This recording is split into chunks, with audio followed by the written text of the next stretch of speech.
So I finally watched The Farmer's Bride. I know I'm late to the party, but I was catching up on everything in the cinema, which I've caught up on everything in the cinema. It's all on my page now. But now it's finally time for me to start getting back into things that are streaming, and I just watched The Farmer's Bride. I have so many notes. I have a whole page of notes. So I'm not going to even waste too much time on non spoilers. Check out the trailer, watch the film. It's amazing. It's on Netflix or Cover, depending on where you are. And let's just get into spoilers because all more for me, girl, I stand with you and get behind me. If people want to fight you, they should come and fight through me first, up until a point. And let's just get into spoilers on that note. Let's get into spoilers. So the first thing that I want to say is that they absolutely killed this. This was a fantastic film.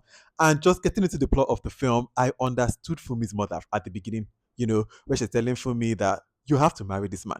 Look at where we they stay.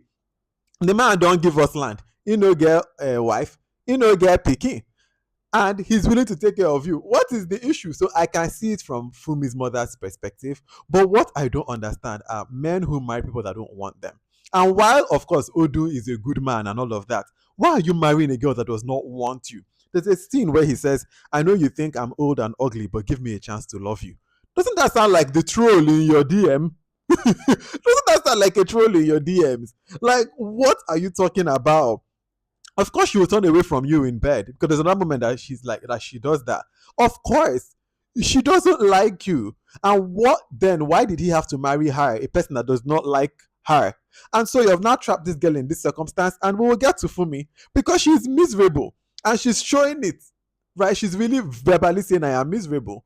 And then comes in Femi, and Femi is looking good. And Femi is looking hot. And this takes me to the point I want to talk about, which is Tobi Bakre, the actor, has to be shirtless for a lot of this film. Not a lot of people, like quite a number of times he's shirtless. And he also has to be sexy. Like when she opens that door and she sees him, he has to be sexy. And I was thinking that, I guess actors, their regimen cannot be my regimen. You cannot just be saying, I want to eat two fufu wrap. And I was watching this film, eating bread, eating cake. So I can't imagine. I guess for actors, they really do have to get their regimen right and they have to get their fitness right. And this goes beyond vanity because something like this, you really have to come on set and be looking like. And Tobi Bakre, shout out to you for your workout regimen. You look good. And also talking about Tobi Bakre, his acting has really, really improved. There was a moment that I thought that Tobi was trying to just be like the action star of Nigeria because he was doing like Slum King and Gangs of Lagos and Brotherhood. But it's good to see him in this dramatic role and really see him own it because he did a fantastic job. Like it just really shows his depth, his breadth as an actor. And Tobi Bakre, what a stand-up job you did. Then I thought that there would be more of a romance or something leading up to when they finally make the first have their first kiss because it kind of just happens after she's at that party and then they go outside. Next thing, like the way they kiss, I'm like, oh, and next thing is meet me in my woodshed. And I don't knock from there. And I was like, I guess there is such a sense of the forbidden. The scandal, I think, is making this whole thing sweeter. And speaking of scandal making, they should have called this film the forbidden fruit because they every single woman, well, not every single woman, but three of the lead characters that are women or the three major women all like the forbidden because Morenike, she likes Odu over her own husband. So she likes, then we see that Fumi likes Femi over her own husband. Banker likes Femi when he's a married man. You people all just want this forbidden love, forbidden romance, scandalous affair. It's very funny how all those three women have that in similarity. I want to talk about Morenike. Where Morenike is just showing the herbs and everything on the table, and she picks up the heart poison, and she's like, this one can stop hearts in 1 minute. I said, not you just telling you're up. And Morenike, that this girl does not like you, she does not like your husband. How are you going to just show her, by the way, if you want to assassinate me, look at the poison you will use? I said, Morenike, you want to be more careful?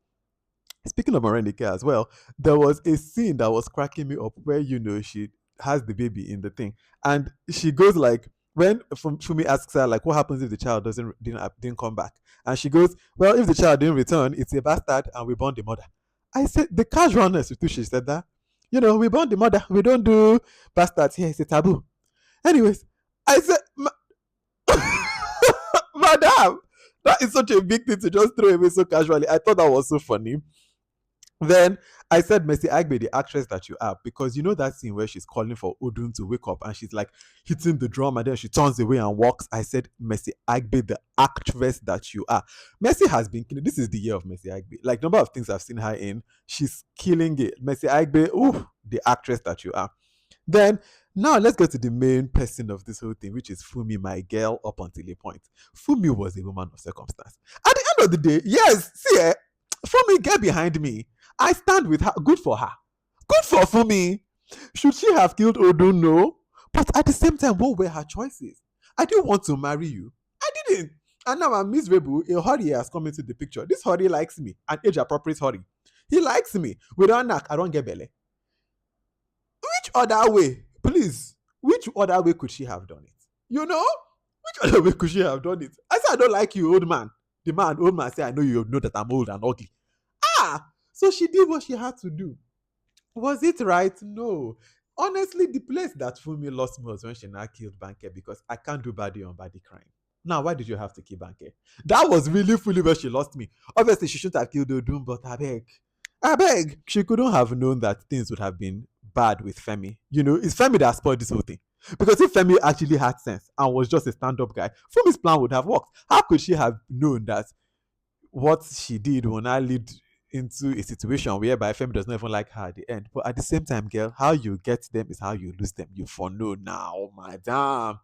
I love the way that this movie ends because in the beginning, there's a beginning scene where all four of them are in the dining room and you can see Odu making eyes across the table at Morenike, and Fumi and Femi, they are exchanging looks as well. I love the parallel that at the end of the movie, they are back in that same dining room, and now it's Odu in spirit, Fumi and Femi on the floor, and Morenike shouting. Like that juxtaposition, I really, really loved. Loved!